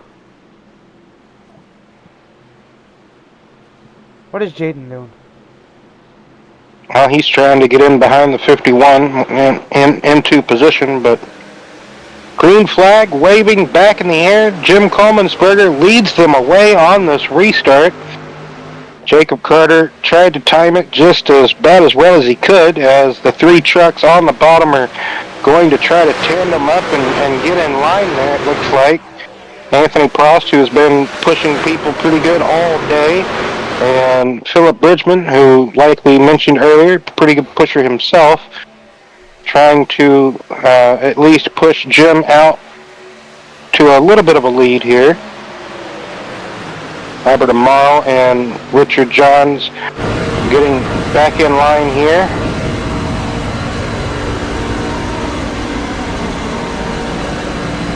As we come off of turn 4, down to the tri-oval for the last lap of the race. White flag out in the air. Just going a little bit over the scheduled distance, but that's okay. It's NASCAR. Let's do it. Anyway, so a little bit of help on that outside lane.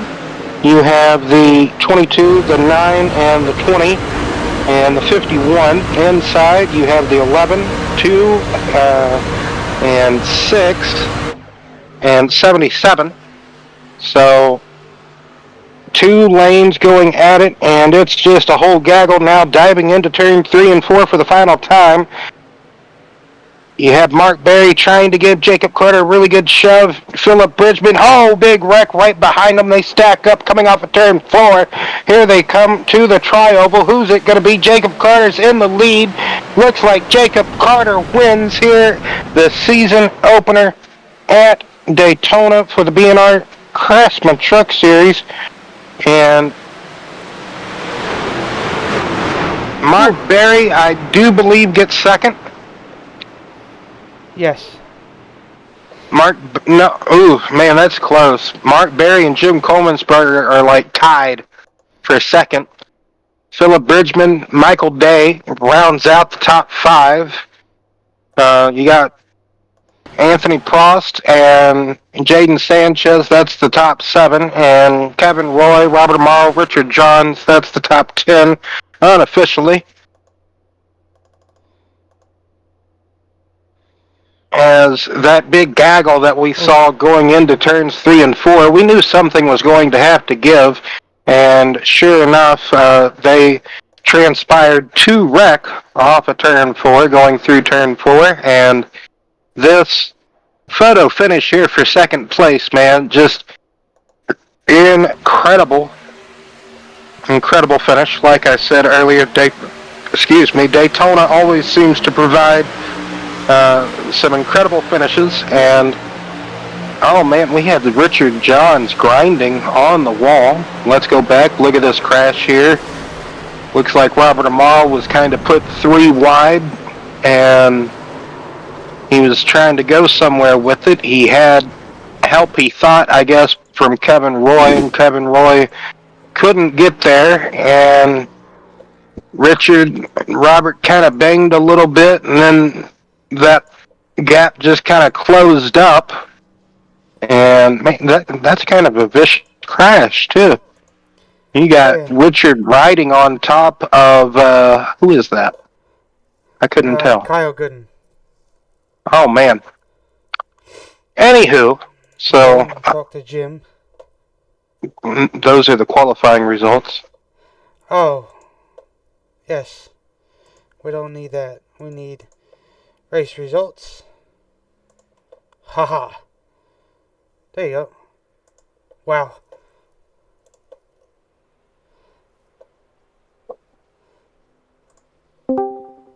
Hello. My friend, hello. Wow, you and Barry. Yeah, Oof. I wish I Oh. could have. Barry. I thought you finished third. But anyway, our P2 finisher, Jim. It was Jacob with the win. You .068 and Barry with his .069. That is very close. Anyway, Hey, P2. yeah. Two. Block went wrong on poor Richard. What are you gonna Yeah. do? Yeah. That's what I was saying up here from the Sky Eyes. I'm like, a little bit too late. Yeah, But, and I think I got in his head when I said you could sell me out if you want. I don't care, Richard. You know, if you're gonna block the outline, and then he went right up after I said it. So Oh man, sometimes things are better left unsaid. yeah, I guess at that point, yeah. But I kept telling him to race. You could sell me out. You know, I don't care. It's all about fun, Right. trying to build camaraderie or whatever you want to call it. so, I'm all like, Camaraderie. yeah, that's it. Yeah. so a great start to the opener. You guys were running very, very good. I would say for the first, what was it, Will? 18 laps, 19? Before you guys had your first caution, which is a miracle for Daytona. We know that. Well, Jim, give your overall thoughts of the overall race and how your performance of the night possibly went in your terms. Um, Racing, all in all, was good. There's stuff that's got to get cleaned up. About flag clearing and stuff like that happened, but the league will work through it and make it better as always. My performance, I did good up until that. I believe if I would have stayed lower instead of coming up a little higher, I think Phil might have been able to push me and keep Jacob from getting down in front of me for the win. Yes, sir. You know, Indeed. I think that's when I went up too high to try to break their air. I think I messed myself up, but I don't know. All in all, they had more cars, trucks up top, I believe, than we had down below after the wreck behind us. Oh yeah. Well, you got anything for Jimmy? Jim, what did you think of the overall racing here this evening? We did see a lot of different things transpire as far as just a couple of casual Daytona crashes and then just some things that just looked a bit wacky. What did you think of it all? There's new people here. I'm going to give a shout out to Anthony in the 6 car or truck, whatever. Oh, yes, he was tremendous. He was very good with drafting. A couple late blocks, but, with me it worked well because I predicted him coming up. I think he kind of races similar on a plate track the way I do. So I guess it helped me. And, when he pushed me and I pushed him, like he copied me right back to get in front of me. So that was cool to see. All in all, a lot of people race pretty good.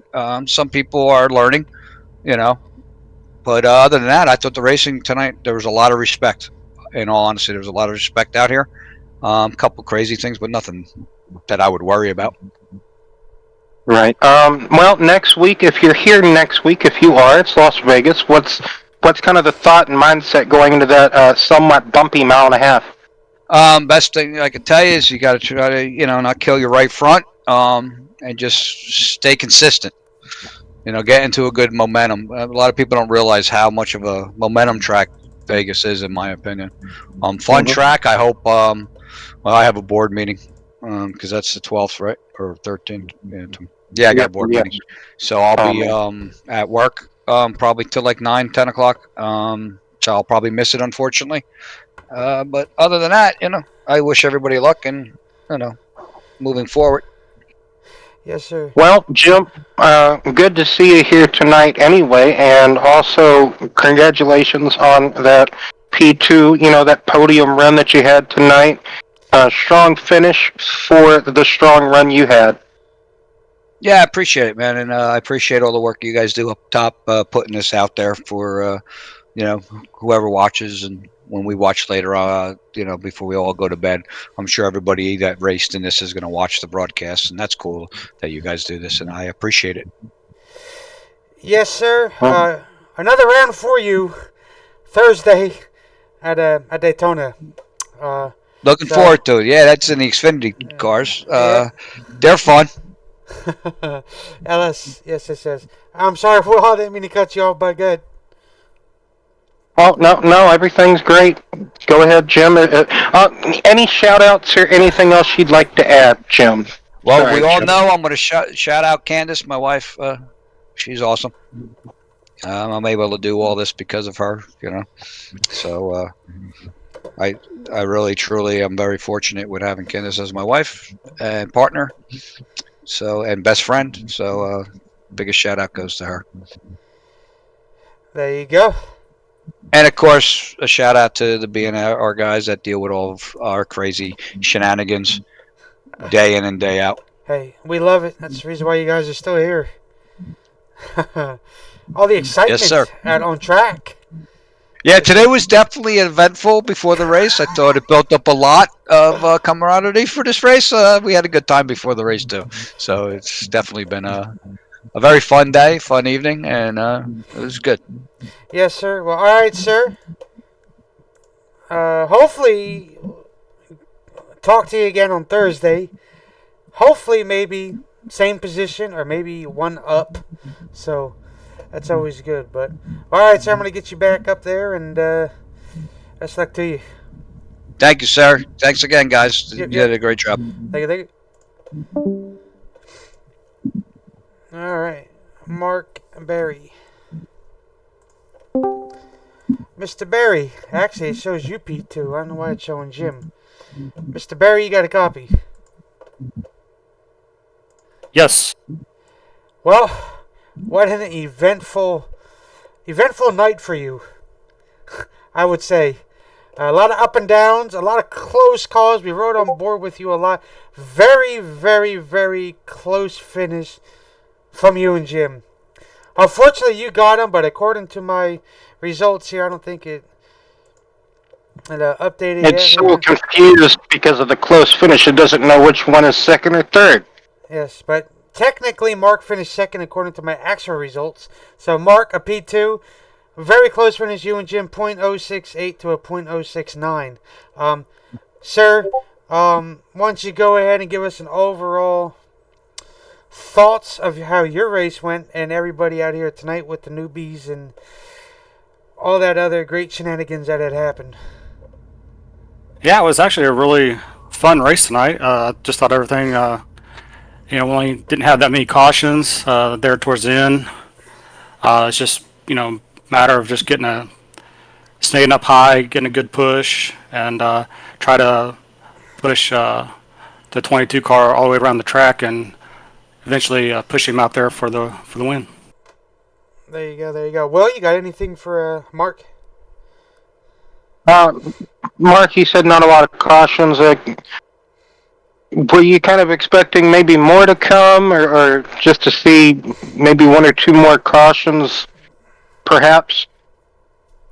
Actually, it was actually really timed cautions because I was close to running out of gas, and I only had like 2 laps left of fuel, and the caution came out at perfect time.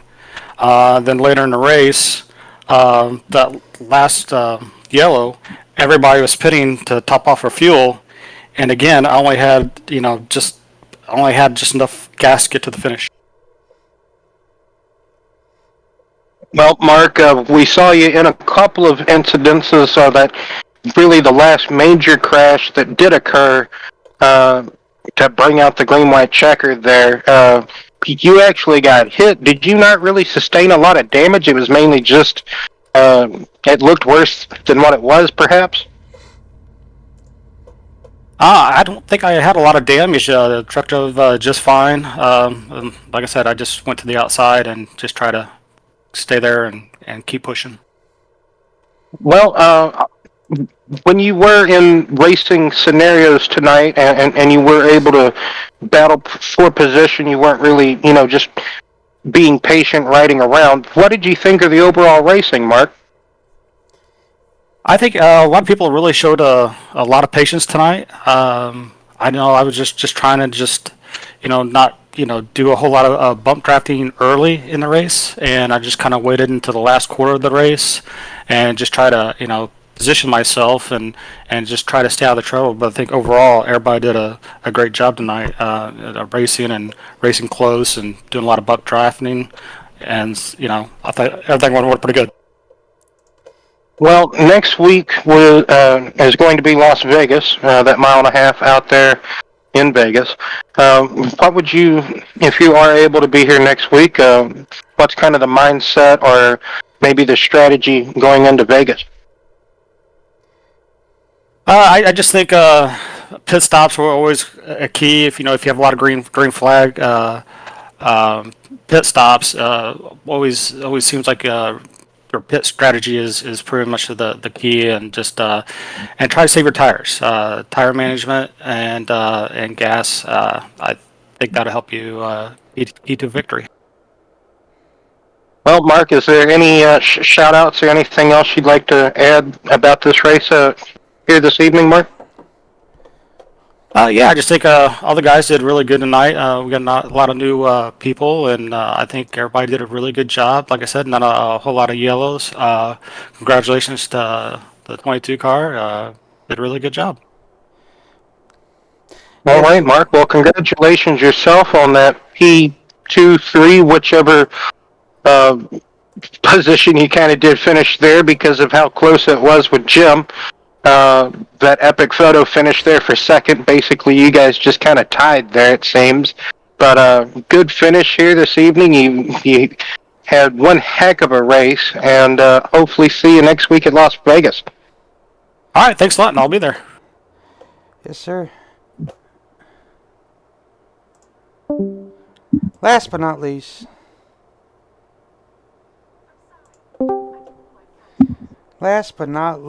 your race winner.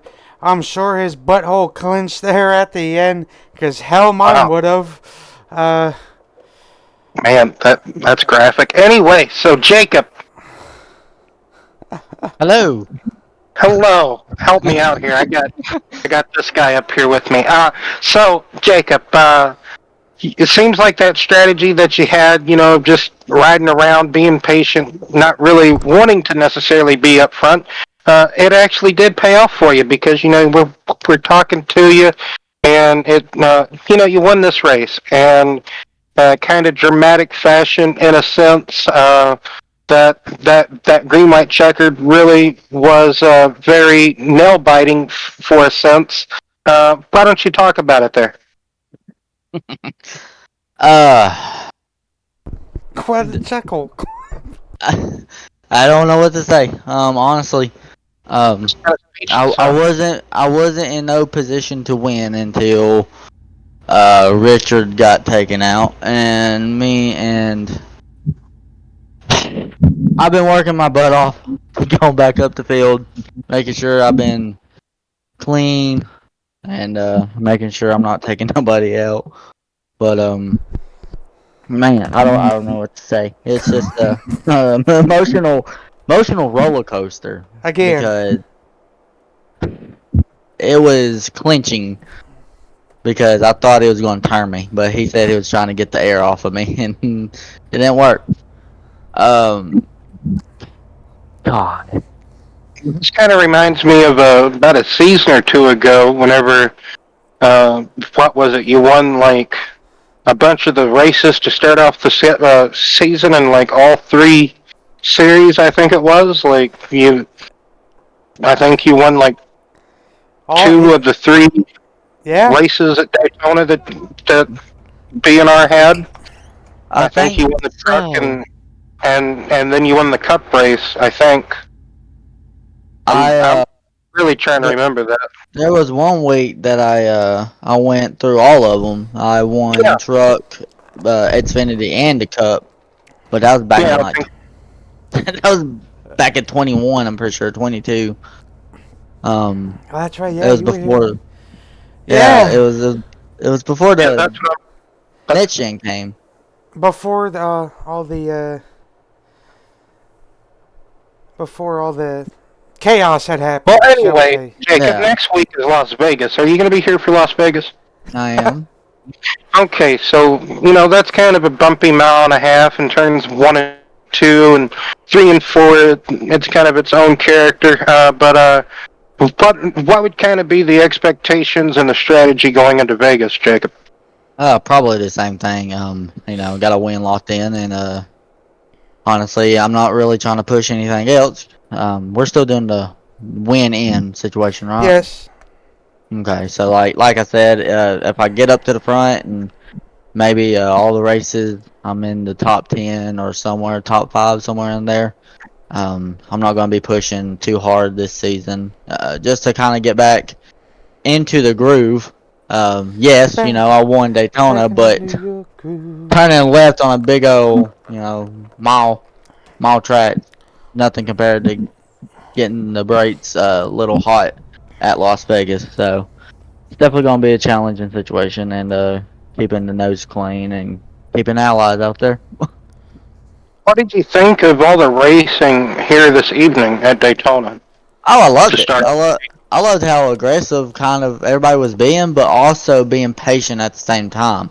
Because you had some people get on the door if they knew they was going to get left and outran trained. They was getting on the door trying to pull them back a little, and then they'll give them some room and they'll spread out. So all in all, it was good racing. Just we started kind of slipping up at the end, but I mean that's expected. Everybody's trying to get up to the front as fast as possible, and trying to get to a better position than what they are. So you can't really blame them. But then again, patience is key, obviously.